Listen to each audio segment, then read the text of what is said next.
Hey everyone, it's 10 Types, and I figure now is a good time to have the discussion about trading. If you don't know, trading was recently added to Pokemon TCG Pocket, and it's been getting a bit of talk. I mean, obviously it's going to get some talk because it's a really important feature to the game, but there's a lot of stuff to talk about here. Unfortunately, so I think the trading system's okay, but we'll dive into it. There certainly are some flaws as well, but here I'm looking at PokeBeach. You can access the so you can like see info about it. This is where I'd recommend info about just Pokemon TCG in general. I use this website a lot, but I don't know how to shout it out, so I'll shout it out here. But regardless, trading in Pokemon TCG Pocket costs certain currencies, and then it allows you to trade only with friends, and it also allows you to only trade certain cards as well. Also, sorry about my voice. I am a little sick right now. But anyways, you can only trade cards of the same rarity, and those rarities are all of the diamond cards. The diamond cards are the regular cards, so almost every card in the game has a diamond card, except for promos. You cannot trade promos. This is a little interesting. Promos, if you don't know, I mean, there are cards you can get. There's a few different ways. I actually don't know all the ways. There are the trainers in the shop. Those are like super important and super good. Well, not all of them are super good, but some of the like the best cards in the game are in the shop. And then that you can get them. They're very easy to get. You get like the most important ones for free. And then on top of that, you're going to be able to just buy them if you need them as well.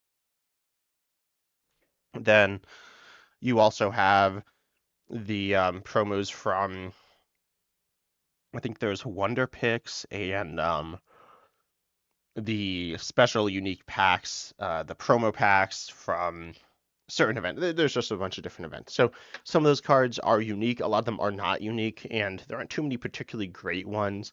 Lapras EX is the only EX. Well, there's promo Moltres EX as well. Some of them are just, as I said, alternate arts. Um, but none of them are truly amazing cards there that are unique. So not be able to acquire promos if you're someone who wants Lapras EX and is just joining, I don't really think you can get it, which is kind of unfortunate. Um, but I don't think it's that meaningful because it's not that good. But that means you can never acquire it because I don't believe you'll ever be able to trade for promos. Additionally, you cannot trade for cards from the new set, Space Time SmackDown, yet. I imagine you will be able to do this at some point, but I don't know how soon you'll be able to do this.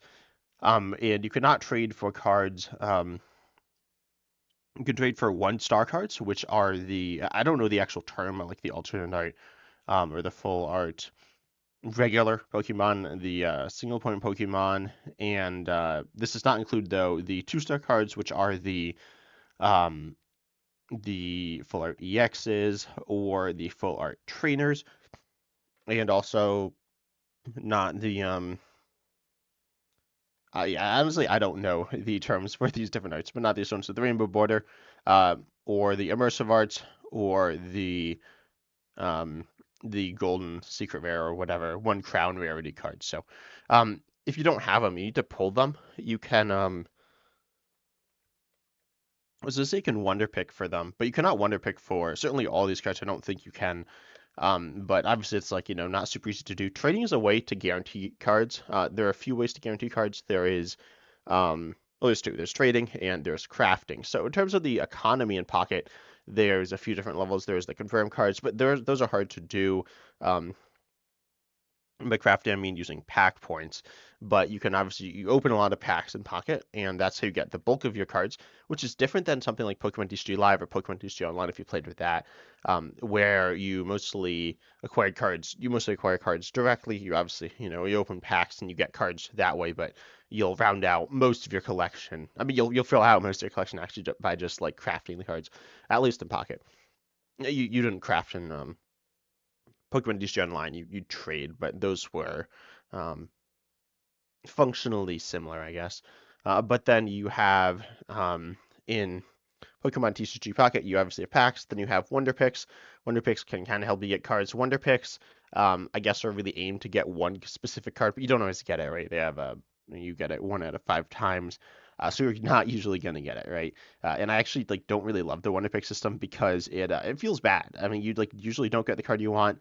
It's kind of just sitting there taunting you, and it's like, oh, this doesn't feel great. Trading, obviously, you can guarantee get cards. You can only trade with friends, but you can find friends. I mean, probably even in like, if you want friends, you can probably just ask in the comment section of this video, or you can just find them in like my Discord server, or really anywhere. They're just like lots of places you can find them from random people you've played against, lots of things like that. The trading system's a little awkward because you need to kind of, um, it's really intended to be like actual friends, not just random people, or at least people that you're in communication with, to kind of figure out what you want to trade.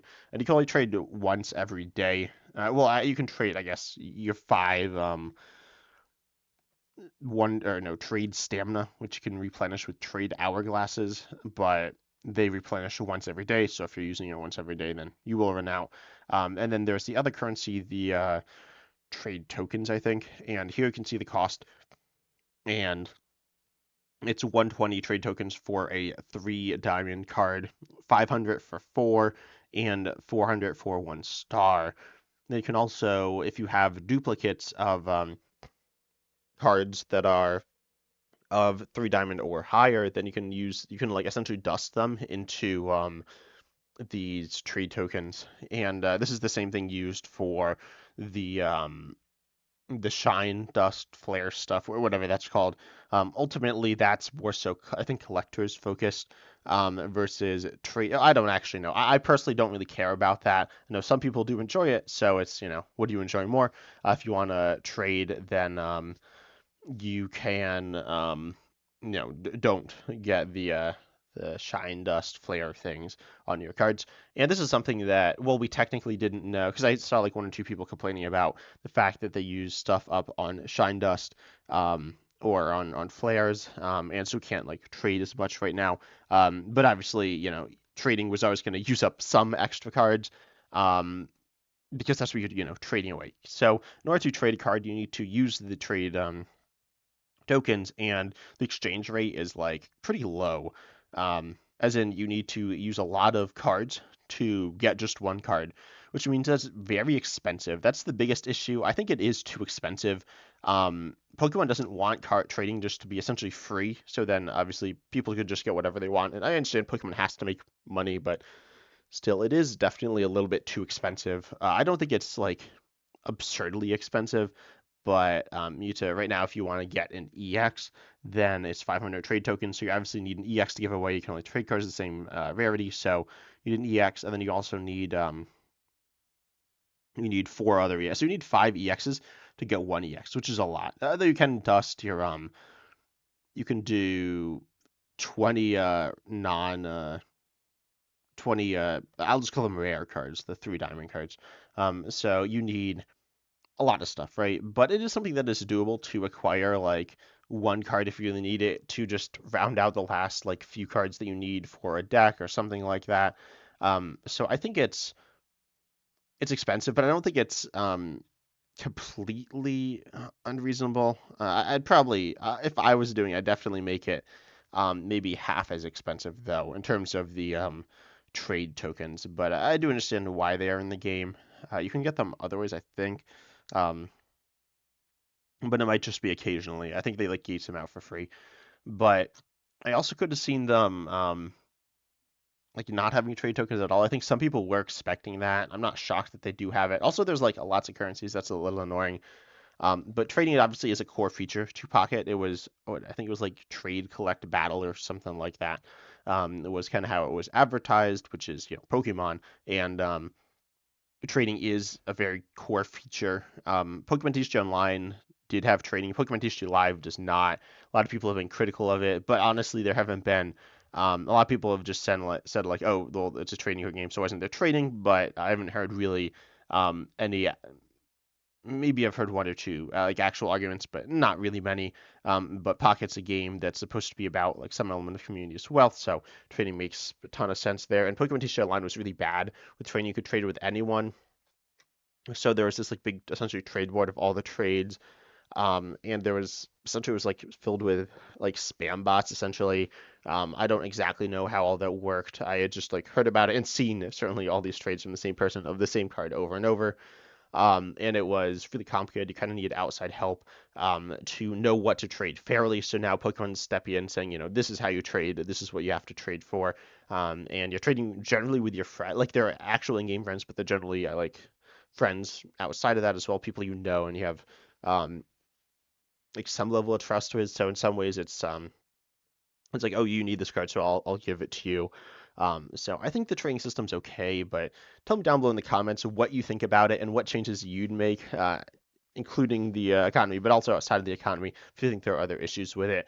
We'll see how it develops. Obviously, it matters how quickly we can trade the new set as well, but I am looking forward to seeing the developments of Pocket, but I hope you are too. Consider liking, subscribing, hit the bell, all that good stuff. Hopefully my voice is better soon too.